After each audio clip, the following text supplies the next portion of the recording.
Coucou et bienvenue sur ma chaîne Maïcha Mazoré, la chaîne de la belle vie à l'africaine. Aujourd'hui, il s'agit de la démographie en Afrique. C'est une question qui revient sans cesse, alors j'ai décidé d'ajouter mon grain de sel. L'Afrique est-elle surpeuplée? Mais qu'est-ce que c'est la surpopulation? La surpopulation est un état démographique dans lequel une espèce épuise les ressources de son habitat et détruit son environnement. Je vais donc me baser sur 4 critères pour apporter quelques éléments de réponse à ces questions et donner mon avis personnel. Les critères seront donc l'alimentation, l'économie, l'écologie et la migration. Mais avant d'entamer le cœur du sujet, j'aimerais te donner des chiffres clés. Avec 1,3 milliard d'habitants, l'Afrique représente 16,4% de la population mondiale. Le continent constitue 20% des terres émergées.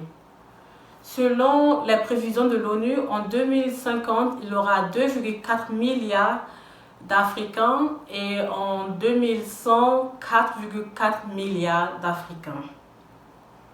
Et le taux de natalité est d'environ 4,5 enfants par femme.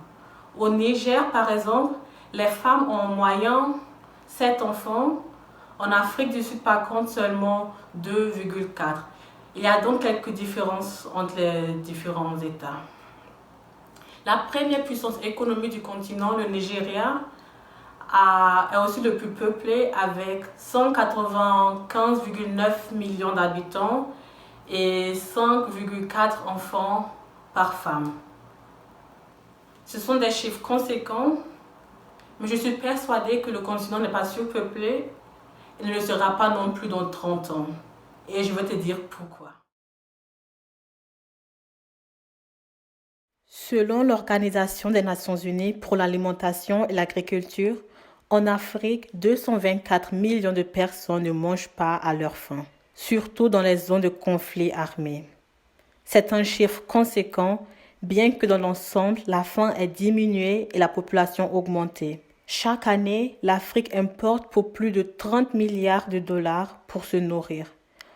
Or, selon des chercheurs, l'Afrique aurait le potentiel pour nourrir le monde entier. En Afrique, on retrouve environ 65% des terres arables encore disponibles.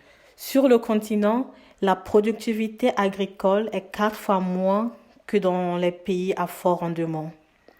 L'usage de fertilisation est 10 fois moins à la moyenne des pays à fort rendement agricole. Un autre problème qui s'ajoute est l'achat foncier par des étrangers. En Éthiopie, par exemple, des investisseurs indiens ont racheté un nombre important de terres pour mettre en place la plantation intensive de roses. En plus, des multinationales se lancent dans la production agrocarburant au détriment des cultures vivrières. Alors, il faut une évolution technique, mais aussi des réformes politiques du secteur primaire pour une autosuffisance alimentaire. Au regard de la pénurie dans certains pays africains, on pourrait penser qu'il y a généralement trop peu d'eau en Afrique. Pourtant, le contraire est vrai. L'Afrique est le continent avec les plus grandes ressources d'eau non gelée en surface. De grands fleuves comme le Nil, le Congo et le Niger y contribuent. Tout comme 677 lacs, le plus grand des lacs africains est le lac Victoria, qui est presque aussi vaste que la région de Bavière en Allemagne. L'Afrique possède plus de 600 000 km3 d'eau souterraine. Le problème majeur n'est donc pas forcément la production de nourriture ni la disponibilité d'eau, mais l'accès difficile, voire impossible, dans les zones de conflit et zones rurales. L'augmentation des prix liés à la spéculation alimentaire doit aussi être prise en compte. Il faut une coopération alimentaire pour renforcer l'accessibilité physique et économique aux ressources élémentaires pour la population actuelle et future. L'être humain ne veut pas seulement manger et boire, mais aussi mener une vie digne dans l'indépendance économique. La population a donc besoin d'un système de santé solide, d'éducation, de logement et d'emploi. Pour satisfaire à tous ces besoins, il faut une économie performante et une volonté politique. En Afrique, la croissance économique est d'environ 5,5% en moyenne, un rythme 2 fois plus élevé que celui de la croissance démographique. La pauvreté extrême a été réduite de 65%. En 2050, le Nigeria fera partie des top 10 des puissances économiques mondiales. On constate alors des changements positifs, mais il reste encore beaucoup à faire. Le PIB par habitant est monté de 1 638 $ en 1990 à 3 710 $ en 2016. Comparé à la Chine, où le PIB était de 986 $ en 1990 et s'est multiplié par 16 en 2016 pour atteindre 15 530 $ par habitant. L'Afrique a encore beaucoup de progrès à faire. Selon la Banque mondiale, les jeunes représentent 60% de l'ensemble des chômeurs africains. De 2000 à 2014, le taux de croissance d'emploi est de seulement 1,8%. Ce n'est donc pas assez. L'Afrique doit progresser dans la lutte contre le chômage en accélérant l'industrialisation et la réorganisation du secteur informel. La lutte contre le chômage doit se faire au niveau continental et s'inspirer des réalités locales. Bien que des évolutions positives puissent être observées, le système de santé en Afrique fait face à de nombreuses difficultés. Dans 36 pays, environ 50% de la population n'a pas accès aux soins de santé modernes. L'Afrique est dotée de plus de 4000 espèces de plantes utilisées à des fins médicinales. Alors, les pays africains s'intéressent de plus en plus à la médecine traditionnelle. Il y a un réel intérêt pour l'intégration de la médecine africaine traditionnelle dans le système de soins de santé nationaux pour réduire les coûts et pour rendre la santé plus accessible. La valorisation de la médecine traditionnelle représente une véritable opportunité pour les États africains pour répondre à la question sanitaire. L'éducation représente un réel défi. Le taux d'alphabétisation a augmenté. La scolarisation a connu une croissance de 36%. Mais il reste encore beaucoup à faire, surtout dans les zones rurales. Par contre, le nombre d'universités a augmenté, la qualité de l'enseignement s'est améliorée. Le Ghana, par exemple, a une université d'excellence à Accra.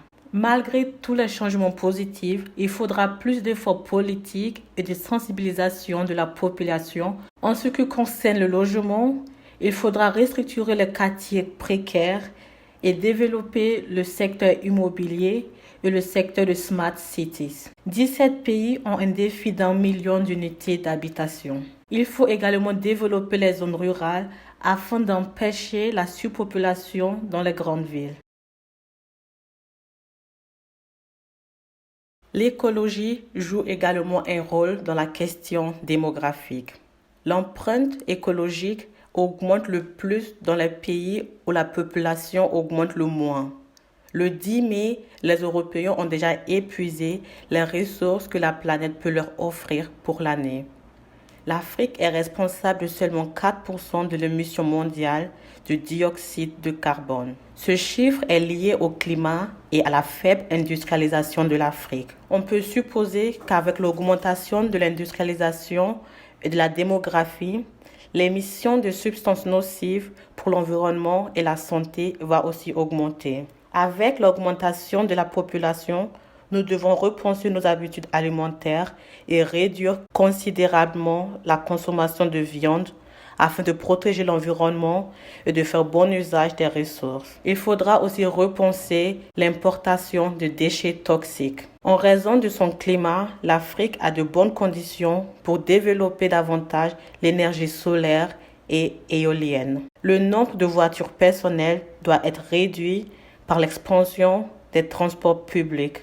L'Afrique doit donc s'inspirer de modèles économiques et écologiques futurs afin de préserver la nature et la santé de sa population nombreuse. Finalement, je dirais quelques phrases sur la migration. D'abord, il faut dire que la majorité de la migration africaine est intra-africaine. 80% des migrants subsahariens restent sur le continent. Les principales destinations sont l'Afrique du Sud, la Côte d'Ivoire et le Nigeria. On ne peut pas parler de ruée vers l'Europe. Par contre, il faudra stabiliser la politique et valoriser la main-d'œuvre pour éviter que les Africains risquent leur vie pour aller en Europe pour y travailler dans des conditions précaires. On peut observer une nouvelle ruée vers l'Afrique qui pourrait être bénéficiaire pour le continent s'il sait prendre son destin en main. La croissance démographique du continent est considérée comme un problème par certains. Pourtant, elle est la base de l'avenir florissant de l'Afrique. Avec l'augmentation de la population et de l'espérance de vie, plus de personnes seront en âge de travailler. Selon les prévisions de l'ONU, dans 50 ans, 65% des Africains seront en âge de travailler. Le défi sera donc de trouver du travail à toutes ces personnes.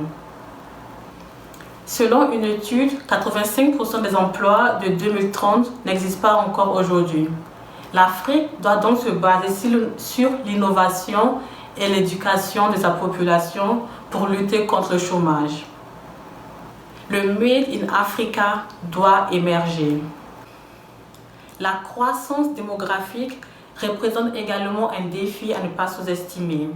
Avec l'augmentation de la population, il doit aussi avoir un développement économique dont toute la population doit bénéficier. La justice sociale doit toujours être au cœur de la politique africaine afin d'éviter des conflits sociaux pouvant être source d'instabilité. Il faut aussi mentionner que plus le pays est industrialisé, plus le taux de natalité est bas. Donc à long terme, la natalité africaine va aussi baisser pour remonter à la suite. C'est ce qu'on observe lorsqu'on regarde la démographie allemande ou chinoise. Voilà, c'était ma réponse à la question et je serais intéressée par ton avis. Donc laisse un commentaire et j'espère que la vidéo t'aura plu. Si c'est le cas, like, partage et n'oublie pas de t'abonner. Et à bientôt.